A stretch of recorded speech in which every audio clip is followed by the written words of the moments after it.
Joining us. Hello, everyone, and thank you for joining us today. We'll wait for one more minute to allow more people to join.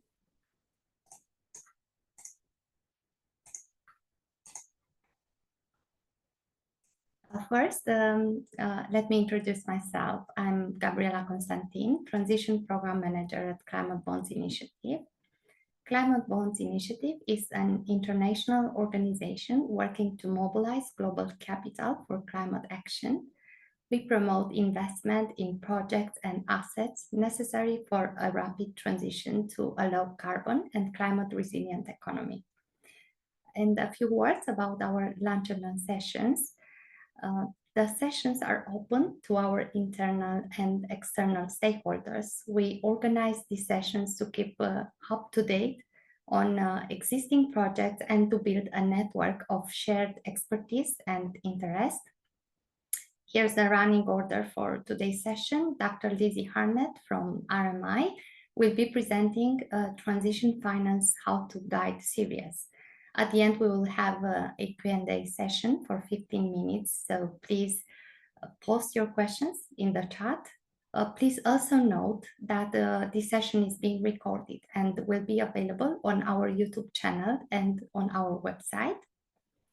And now it's my pleasure to introduce our guest, Dr. Lizzy Harnett. Lizzy is a research and impact expert with RMI's Center for Climate Aligned Finance. She will be presenting Transition Finance How to Guide series. You can also download the reports using the QR code in the background. Lizzy has extensive experience in research and through leadership in sustainable finance. Her work focuses on helping financial institutions align with the Paris Agreement goals. Over the past year, she has led a workstream on transition finance. Before joining RMI, Lizzy was a lead researcher at University of Oxford Sustainable Finance Program and was a technical advisor to the One Planet Sovereign Wealth Fund and One Planet Asset Managers initiatives. Now I'll hand it over to you, Lizzy. Thank you very much for joining us today. Thank you so much, Gabriela, for that introduction. Let me just share my screen. And hopefully that's up and running. Can you confirm? That's all good. Great. Well, thank you, Gabriela, and thanks for everyone for joining and for the CBI team for inviting me to give this presentation around our how-to guides for transition finance.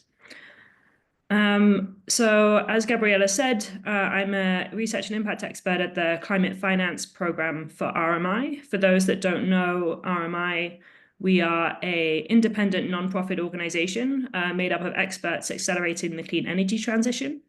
We have 750 people working across around 60 countries now on projects spanning critical sectors, geographies, and catalytic levers. And those include finance, data, and policy. And we all do this to support a rapid and equitable energy transition here in the US and around the world. The Climate Finance Program within RMI works closely in partnership with financial institutions, supervisors, and governments around the world to help the financial sector support the transition of the global economy towards a net zero future. So in the next 30 minutes or so, I've been tasked with I'll give a quick overview of the landscape of transition finance. I'll go into some of the debates around the definition, the ecosystem, and some of the barriers before introducing our Transition Finance Resource Hub, and then do a deep dive on our 3 how-to guides for transition finance. And as Gabby said, we'll then have about 15 minutes of Q&A at the end. So to give some context to this discussion, we all know that decarbonisation is not moving fast enough and that there are many barriers to accelerating the energy transition. One factor that is really critical to that is money and the investment needed for projects and technologies to upgrade factories, grids, transportation, infrastructure. And the IEA, the International Energy Agency, has estimated that around $4 trillion of annual investment is needed by 2030, which is roughly double the amount being allocated today. And there's also resources that suggest that 70% of this 4 trillion needs to come from the private sector, which is why we think it's so critical that we do this work rapidly and with a lot of vigor to come up with solutions to accelerate transition finance that can help solve some of these financing gaps. So in this chart below, you'll see that the energy sector in particular is the largest portion of both the finance being allocated today, but also the finance gap in the transition going forward, making it a critical piece of the puzzle in reaching net zero and the area of greatest focus for RMI. But I also want to point out some of the other areas that need further attention, and that can include agriculture and adaptation, whose financing gaps are actually proportionally larger. So where are we today on this? Actually, we've made a lot of progress in the last few years. Our latest State of the Market research, which we posted earlier last month, just before COP29, found that 72 of the top 100 financial institutions globally have made net zero commitments, recognizing this new reality of both the risk and the opportunity from the energy transition. And more than 40 have actually published transition plans to move from that ambition to action. So as firms have sought to implement those net zero commitments and those transition plans, the concept of transition finance has really emerged. When I'm talking about transition finance today, I'll use it to describe the investment financing, insurance, and other financial and non-financial products and services that really enable the decarbonization of high-emitting entities and hard-to-abate sectors in line with transition pathways. And this sits as a complement to broader climate finance that supports a wide range of clean solutions, energy efficiency gains, and the like. So while we know that the green bond market, led by Climate Bonds Initiative and others, has rapidly scaled in the past decade or so, and we've seen green IPOs actually increase more than 100-fold in the last decade, labeled products and services and real-world examples of transition finance in the most polluting parts of the economy remain actually quite elusive. And this is in part because of several different interpretations and unanswered questions as to what transition finance is and what it can achieve. So in an article published a couple of years ago now, we broke down 3 key questions. What is the goal of transition finance? Who can access it? And on what terms? And how can transition finance be deployed credibly? And so these are some of the questions guiding our work at RMI, and we're partnering with banks, with governments and civil society organizations to really chart a path forward to unlocking the trillions needed for the transition. So I won't go into a huge amount of detail in each of these, but I will share insights from our work, and particularly relating to this first and third questions on this slide. So what is the goal of transition finance and how can it be deployed credibly?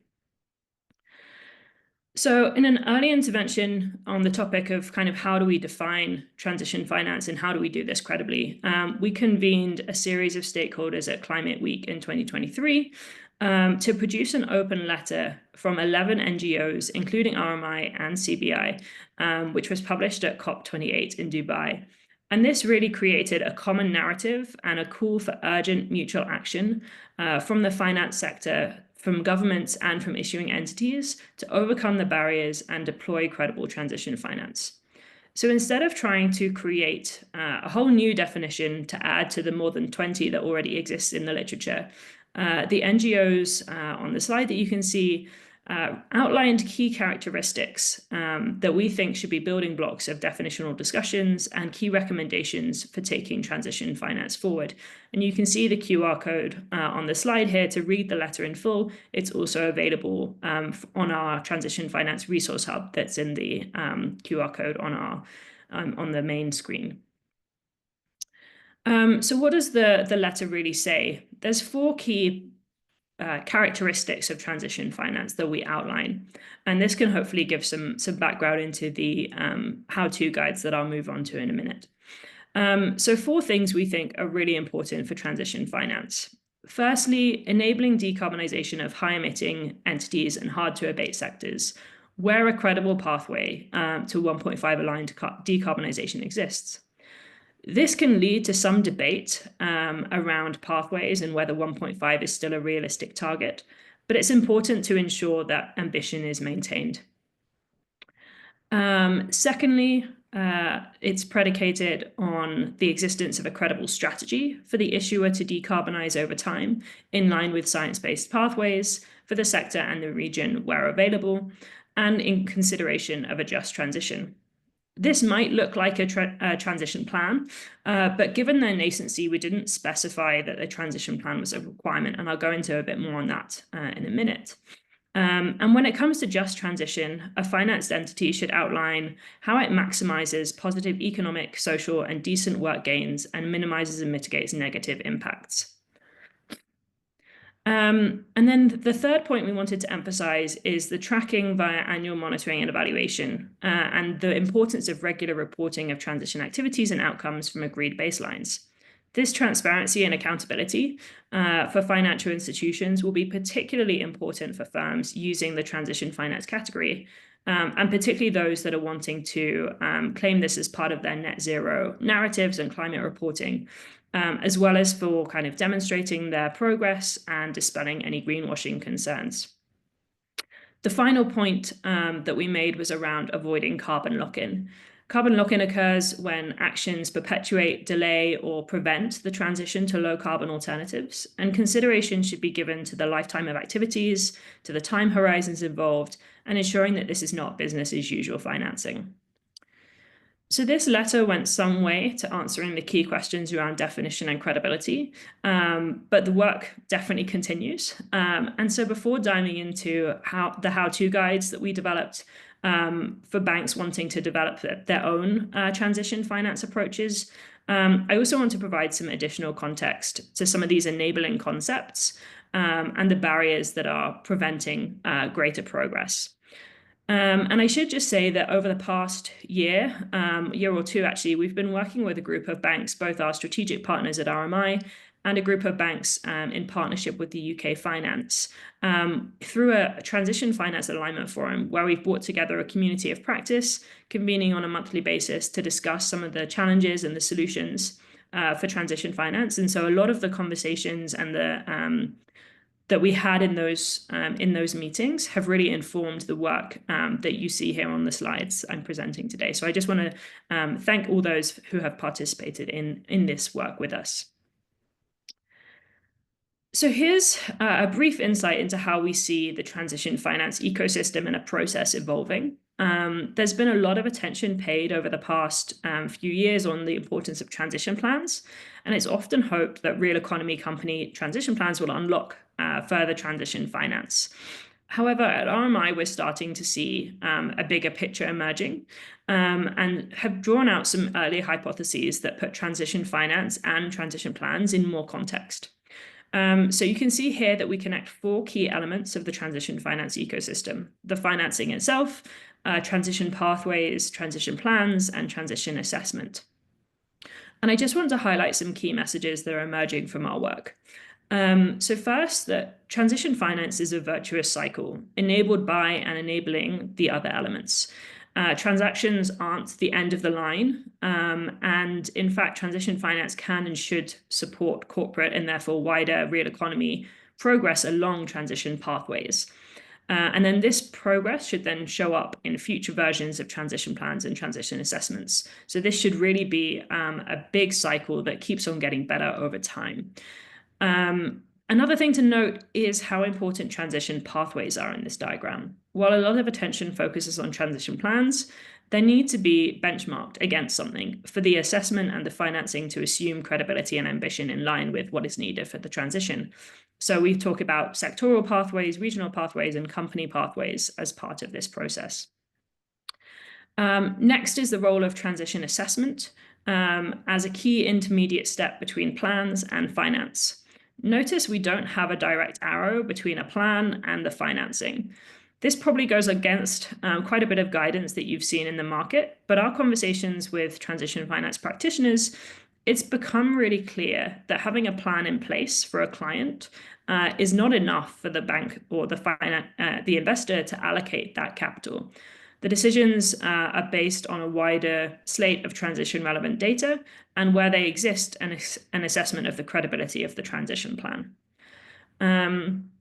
So this brings me to the kind of final point that transition finance is being lent to companies without a formal comprehensive plan, which is lucky as CDP and others have shown that today credible transition plans are actually incredibly rare. But it is predicated on some kind of assessment of client transition and how that client strategy, whether it's in a plan or not, stacks up to irrelevant pathways. So we see plans as being part of the circle, but transition finance can actually flow without them. You can kind of imagine a triangle at the top of this diagram. And each financial institution is doing transition assessment and transition finance slightly differently. So the role and utility of the plans will likely vary based on that. And we'll go into more of that as I kind of introduce our work on transition finance approaches. So we conclude that the transition plans are helpful, but not actually sufficient. And at the moment, not strictly necessary for transition financing. But we do think that client transition planning as a process rather than the plan itself is needed as part of this conversation. These are early thoughts of ours on this topic, and so we really look forward to continuing conversations with partners such as CBI and others on the call to really understand how transition finance happens in practice. And welcome any feedback on this during the Q&A in particular. So in this context, even the most ambitious firms are running up against both real and perceived barriers to allocating transition finance at scale. And we produced a short thought leadership piece earlier in the year around the barriers to transition finance that we've been seeing. And you can see these on the screen. The first is uncertain policy environment and decarbonisation pathways. So there's a real lack of confidence in the pace of change and unclear technology trajectories across key sectors and geographies, making it really hard for the finance community to invest with confidence and with scale. And this is becoming even more tricky with the recent elections in the US and in Europe and elsewhere around the world. So while the Inflation Reduction Act provided a useful incentive structure in the US, further policy clarity is needed.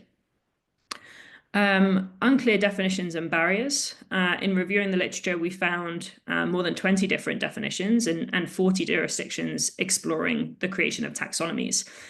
So the inconsistency is really becoming a barrier.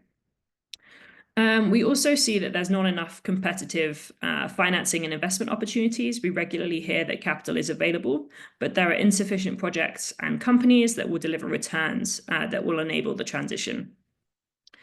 The fourth is the lack of transition relevant and forward-looking metrics.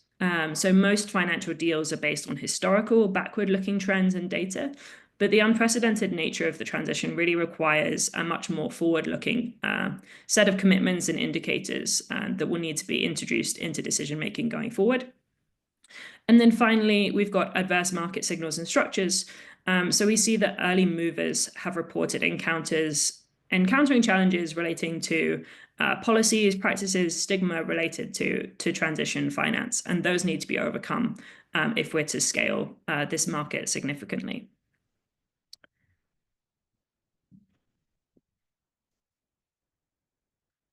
So as part of our ongoing work in this space, we launched a transition finance resource hub earlier this year at London Climate Week to hold new guidance and insights and case studies that have emerged through our partnership with the finance industry and other civil society organizations. And we've also designed this as a space to provide easy access to market-leading frameworks, taxonomies, media coverage, and other reports. So you can access the how-to guides that I'll now speak to, as well as the other content mentioned in this presentation and more via this website, which is rmi.org/transition finance, or using the QR codes on your screens. So this summer, building on the insights gathered in the Alignment Forum and featured on our resource hub, we published 3 new how-to guides on transition finance. These aim to help financial institutions design transition finance approaches, to develop internal capacity, and to incorporate sector-level analysis into their approaches. These were all written in response to direct requests for more guidance in these areas and aim to provide practical insights, real-world examples, and links to other relevant resources and tools to help financial institutions get a head start on transition finance topics. So I'm going to go through each of these and just provide a couple of insights into what they are designed to do and what they can offer you as practitioners going forward. Excuse me. So the first how-to guide is on designing transition finance approaches. It outlines key design questions and summarizes the advantages and trade-offs of different approaches currently seen in the market. It also offers relevant resources and examples to provide additional context and support financial institutions seeking to build on existing guidance and the work of their peers. This guide is primarily, and this guide and others are primarily for sustainability and strategy teams within banks who have been our main partners in this work. However, it introduces core concepts that could be useful across a variety of functions and organizations that are exploring transition finance as key concepts in the net zero transition.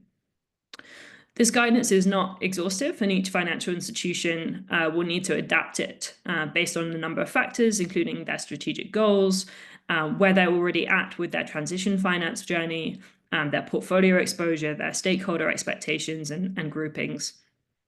But we do think that it provides a useful starting point and guidance and framework to really start these conversations internally and enable progress. So one of the most important things we emphasize in this particular guide is that when an organization begins its transition finance journey and planning its own transition finance approach, the first thing really to clarify is why are they doing this? Internal alignment on the goals of transition finance will make design choices easier and quicker, and a unifying motive can help also drive communication and implementation throughout the firm. So alignment on the why can also inform when and how transition finance is seen as part of an organization's net zero journey, whether that's from strategy design to reporting to implementation. And we provide a list as a starting point to guide internal discussions on the goals and motives for designing a transition finance. But we recognize that that's just our perspectives, and each firm might have their own variations on this list that should be agreed upon whilst designing their own approaches. We also include our top 10 questions that a firm will likely need to consider in designing their transition finance approach. These range from agreeing on definitions to clarifying the scope of what financial institutions should be included, and to what questions relating to how transition finance can be measured, monitored, and reported internally and externally as well. So after exploring these questions, we identify and explore 6 different design options that are available based on existing practices in the market. A description of each of these is provided along with high-level pros and cons and examples to help firms assess where and when that approach might be beneficial and suitable. We differentiate between top-down and bottom-up approaches to transition finance and highlight that these can be adapted and adopted depending on the firm's needs.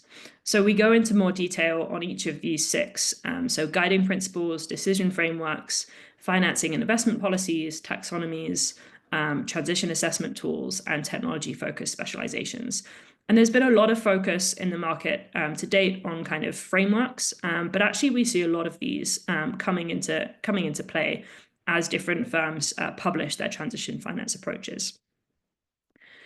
So although we provide tailored pros and cons for each, we also provide a comparative table in the form of a traffic light matrix that you can see here. And that's based on an assessment of transparency, ease of design, and flexibility of each approach. However, we emphasize that this should not be used reductively, and that the best approach will depend on the firm's unique structures, portfolio priorities, and climate goals. We also emphasize that these are not mutually exclusive and that actually can be most effective when combined. So we use the example of Barclays transition finance framework as a case study, which actually combines 5 of these 6 different approaches.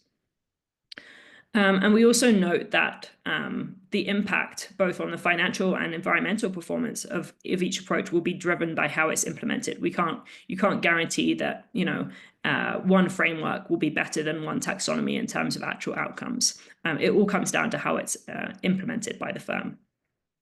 And so that message on implementation being critical to success leads us neatly into the next how-to guide, which describes the steps to develop internal capacity and implement transition finance strategies. It offers a roadmap for financial institutions and can be used kind of regardless of where the institution is on its own transition finance journey. And as with all our how-to guides, it offers kind of tips and resources and examples already being taken from leading banks and investors. Excuse me. So in this guide, we outline a five-step process to building capacity on transition finance. As a first step, we say a firm should set clear purpose and outline objectives for the transition finance strategy.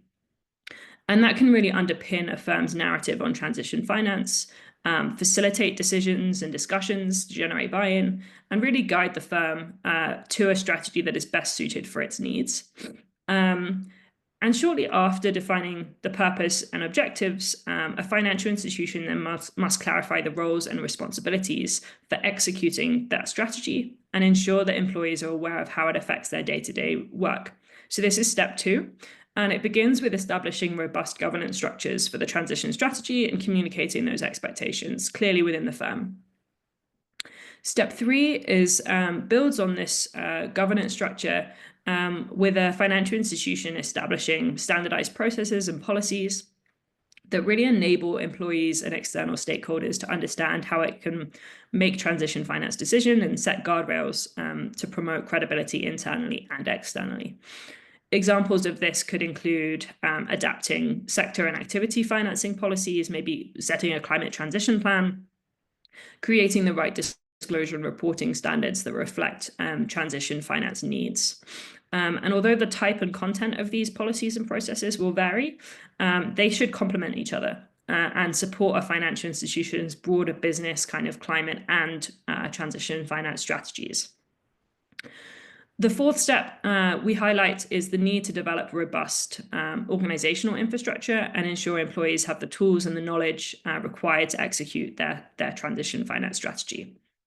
This is allocating resources, particularly budget and staff time, as well as creating the right data landscapes and other kind of enabling infrastructure within the bank to allow decisions to flow.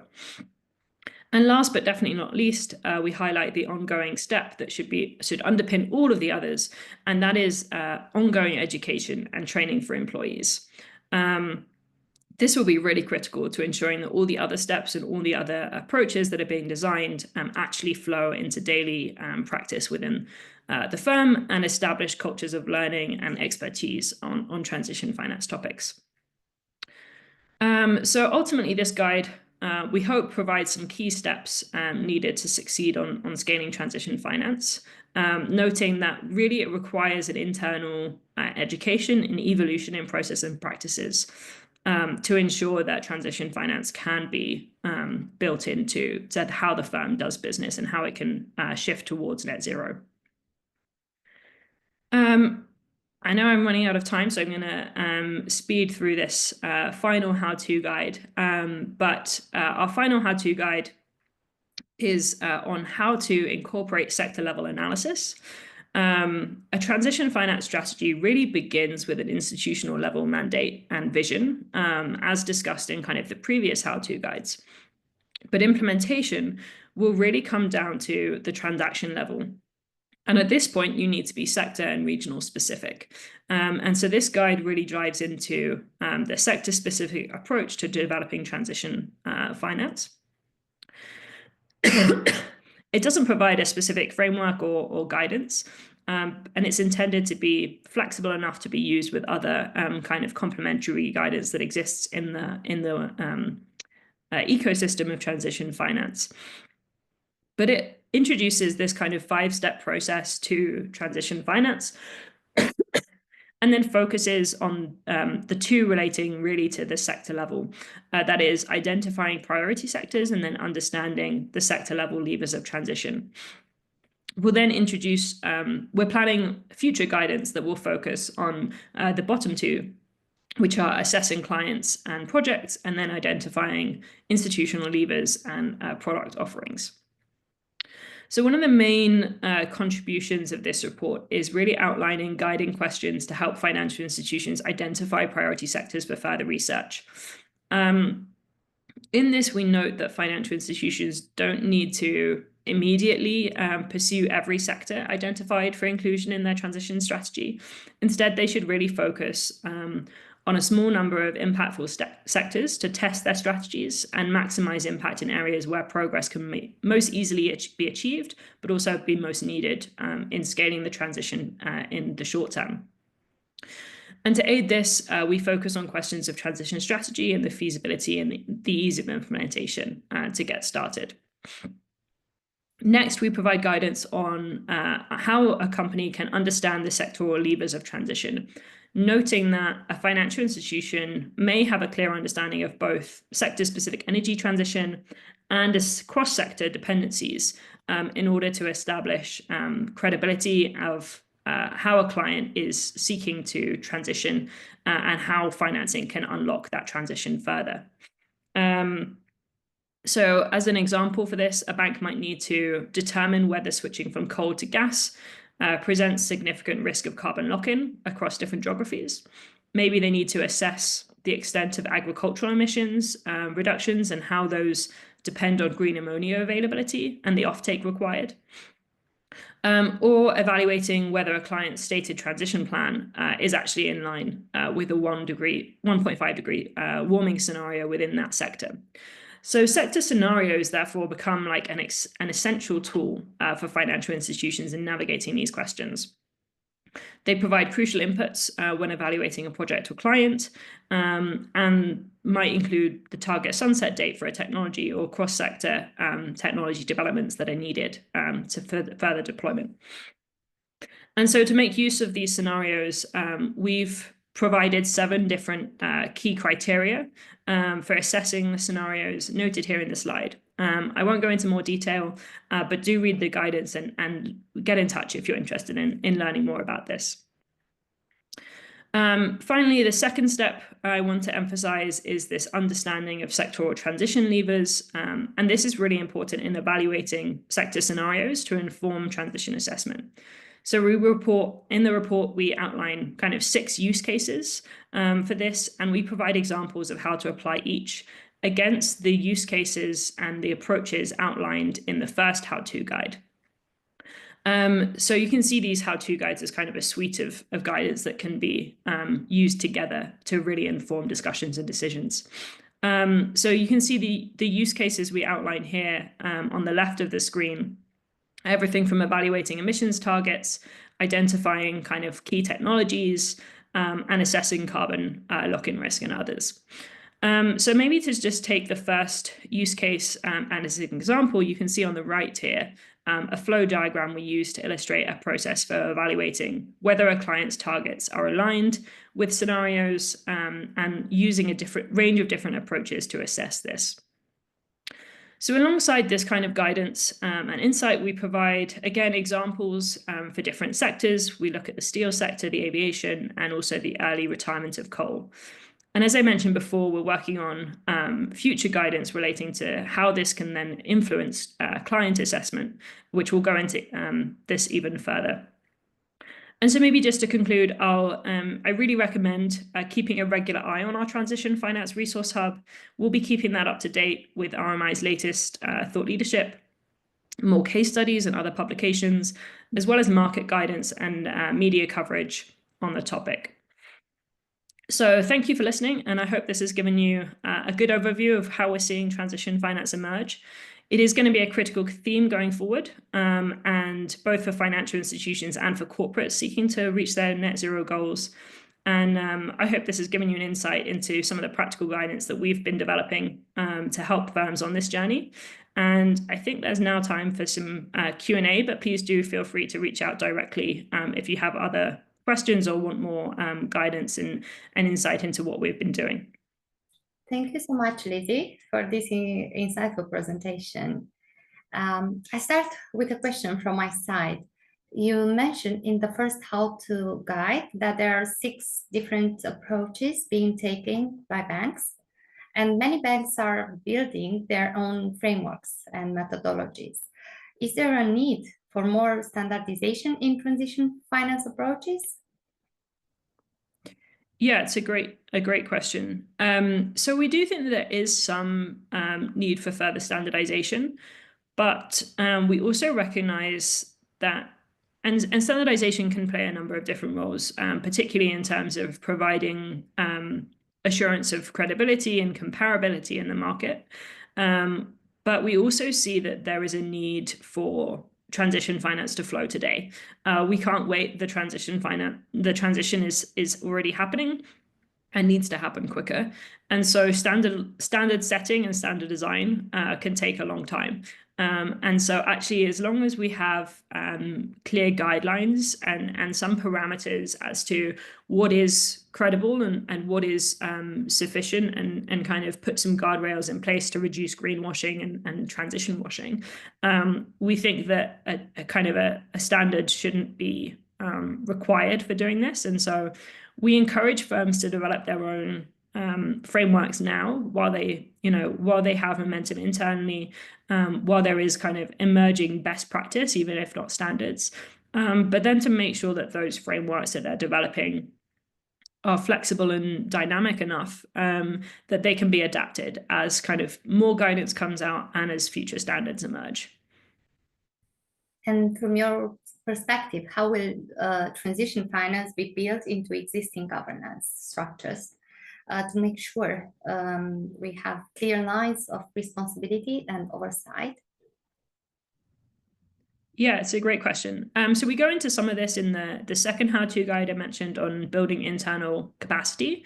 And so I encourage people to look at the example, particularly for that. I think it's step 2 on clear roles and responsibilities.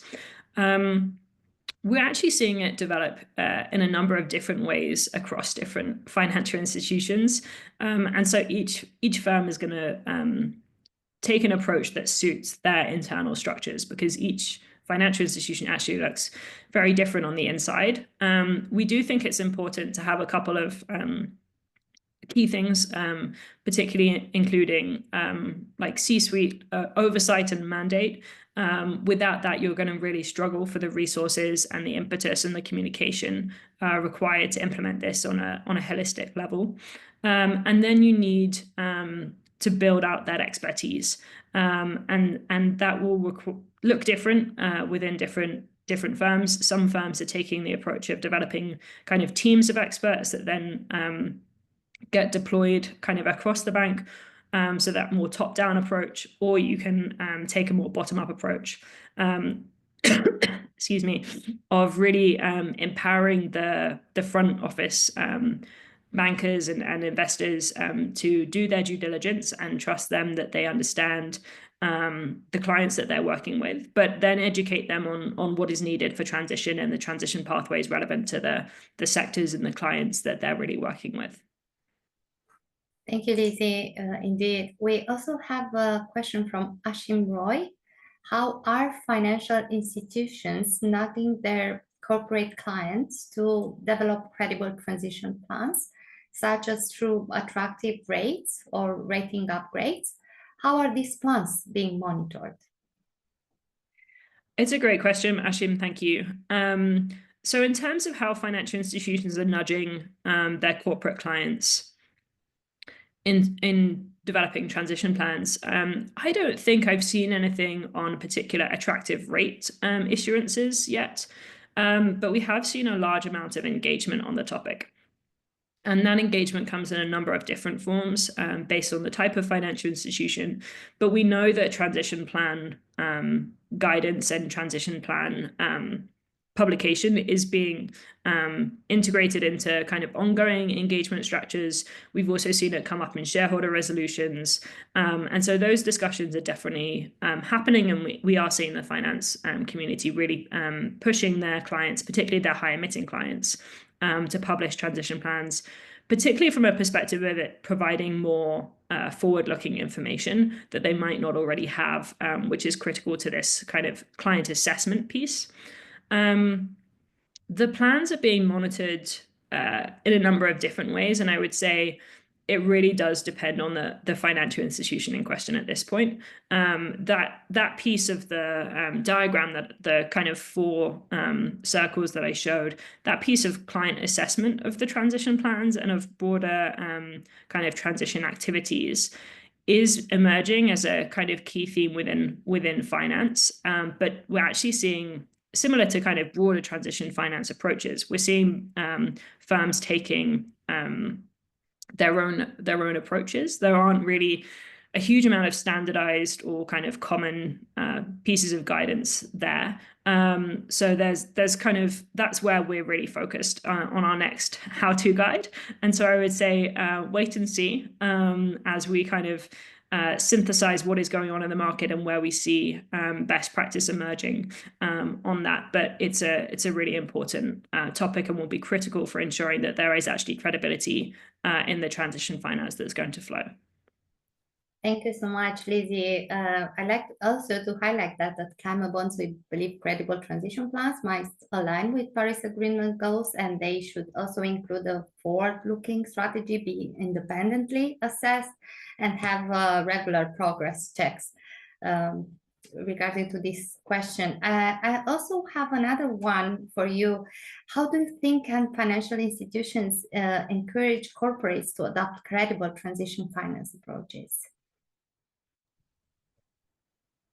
That's a great question.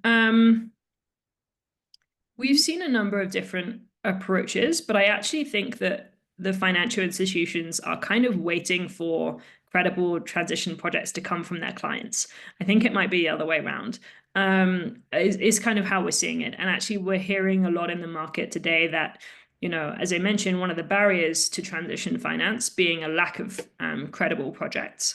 And so I think that to date, that hasn't really been so much a conversation. I think that we are getting a bit smarter from the financial institutions' perspective on encouraging a more systems view of the transition. And actually what we've heard is there's been a big shift towards more kind of early stage transition enabling companies.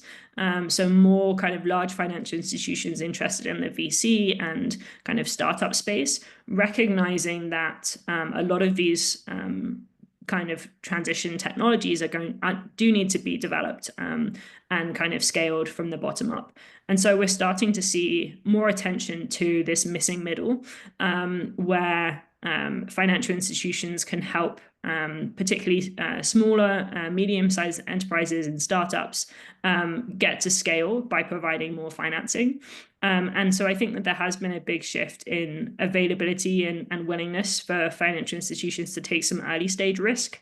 And that can then unlock kind of larger scale transition in the future by providing the technologies that will enable those deals at the right price. And I think the underlying economics of the transition is shifting and is shifting fast. We're seeing that we are seeing kind of S-curves in technology shifts. We're seeing much more kind of price comparative shifts in renewable energy versus fossil fuels. And all the indications are that the transition is happening and it's going in the right direction. It's not happening fast enough. And I think that that's where financial institutions are saying, you know, we want to be allocating more funding, but actually, and more kind of capital, but the economics underlying some of the hard to abate sectors are still missing. And that's kind of slowing down some of the transition finance that they would like to be doing. So it is then working with their clients that they already have to understand what are the opportunities in the sectors that they're working in the geographies, what's needed, and how do you create innovative financing structures to ensure that that is possible. Thank you so much. I see another question from an attendee. Can we hear more about the curves for adopting green hydrogen? I am not a green hydrogen expert, so I will maybe point you in the direction of RMI's hydrogen platform, which is on our website, rmi.org. And if you're interested, please do send me an email and I can connect you with our hydrogen teams. We have a lot of data and research on S-curves in different sectors across the energy transition, not only in hydrogen, but also in batteries and renewables and other enabling technologies. So I will pass on providing more details on that because I'm definitely not the expert, but we have experts, so please do get in touch. Thank you. I'd also like to mention that the Climate Bonds has credible standards and frameworks that help ensure the financial flows. And I encourage you to look on our website as well, or provide with an email so that we can help with more information on that. Thank you so much, Lizzy, for sharing your expertise. I'd also like to briefly highlight some of our work and to say that the global economy is moving towards the net zero, and at Climate Bonds we also have several resources available, so please check our website. I would mention financing credible transitions, transition finance for transforming companies, introducing the concept of transition and providing practical frameworks. We also released guidance to assess transition plans, navigating corporate transitions, a tool for financial institutions to evaluate transition maturity and credibility, the role of CFO in driving low carbon transition, financing the corporate climate transition with bonds, and more. And we are also working on new transition finance frameworks and guidance. So please stay tuned on the updates. With that, thank you so much, Lizzy, for joining us today. Please let me know if you have any final remarks.